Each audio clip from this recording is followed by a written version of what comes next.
नमस्कार दोस्तों, उत्कर्ष परिवार में आप सभी का स्वागत है। दोस्तों आज मैं आप सभी के लिए एक बेहतरीन एक शानदार सी स्ट्रेटेजी लेकर के आया हूं, जिसमें आपके लिए आज बताने वाला हूं कि मॉक टेस्ट कब से लगाएं और क्यों लगाएं, क्यों ज़रूरी होता है मॉक टेस्ट लगाना।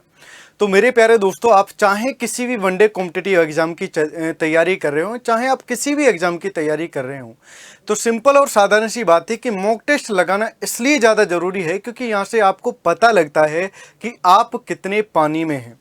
तो ये पता होना भी ज़रूरी है क्योंकि हम काफ़ी बार ऐसा होता है कि हम तैयारी करते रहते हैं, लेकिन हमको ये नहीं पता लगता कि हम क्या चीज़ भूल गए हैं। जैसे आप मान करके चलिए मैथ पढ़ रहे हैं, अब आपने कुछ टाइम पहले परसेंटेज चैप्टर को पढ़ा था।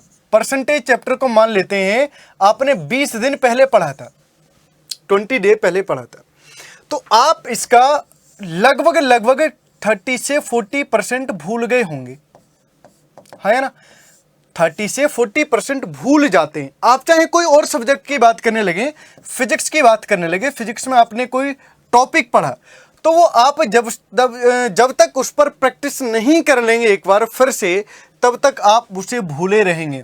मान करके चलिए 30 दिन के बाद आप फिर से उसी टॉपिक को पढ़ रहे हैं, तो आप बहुत सारी चीज़ें यहाँ पर भूल गए होंगे।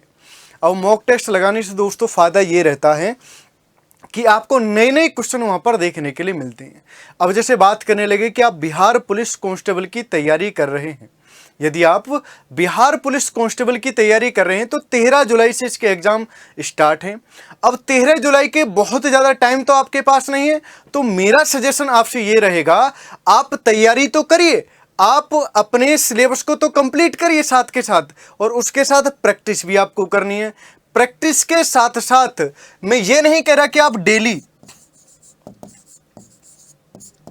मॉक टेस्ट लगाइए, डेली आप मॉक लगाइए, नहीं। मैं आपसे कहता हूं मेरे प्यारे दोस्तों, हर तीसरे दिन मॉक टेस्ट लगाना जरूरी है। जब तक आप मॉक नहीं लगाएंगे तब तक आपको पता नहीं लगेगा। मॉक लगाने से फायदा ये रहता है दोस्तों, जैसे आपने कोई भी सब्जेक्ट कंप्लीट कर रखी है और आप फिर मॉक लगाते हैं, तो उसमें कहीं ना कहीं आपके लिए कमी पता लगती है कि आपके, जैसे मैथ की बात करने लगे तो मैथ के आपके परसेंटेज चैप्टर में दिक्कत आ रही है, या आपको 2D 3D में दिक्कत आ रही है, किस चैप्टर में दिक्कत आ रही है, वो यहां पर आपको पता लगेगा मॉक लगाने से।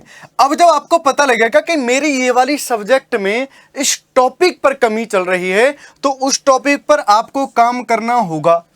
चाहे आप जीके की बात करने लगे, हिस्ट्री की बात करने लगे, पॉलिटी की बात करने लगे, ज्योग्राफी की बात करने लगे, तो आपको यह पता लगेगा दोस्तों कि मेरी कमी यहां पर इस पॉइंट पर है, और उस पॉइंट को फिर आपको सुधारने के लिए आपके पास अभी भी टाइम है। क्योंकि दोस्तों एक पॉइंट से भी सिलेक्शन रुक जाता है, 0.02 से भी रुक जाता है, एक नंबर तो छोड़िएगा, पॉइंटों से भी रुक जाता है। और आपको पंचवर्षीय योजना अपने जॉब को लेकर के बनानी नहीं कि 5 साल बाद फिर से वैकेंसी आएंगे हम तैयारी करेंगे, नहीं, बिल्कुल नहीं करना है। अभी अपनी तैयारी में लग जाइए। मॉक टेस्ट हर तीसरे दिन लगाइएगा, और जो बाकी के आपके पास दिन बचते हैं, जैसे मान करके तीसरे दिन लगाते हैं आप, तो एक दिन जो बीच में बचता है, जो पिछले वाले मॉक में आपसे कमी हुई थी, उनका यहां पर आपको एनालिसिस करना है और उस पर काम भी करना है। जब तक आप काम नहीं करेंगे तब तक कैसे सफल होंगे। और दूसरी बात ये दोस्तों कि आपसे ज्यादा आपके बारे में कोई नहीं जानता है।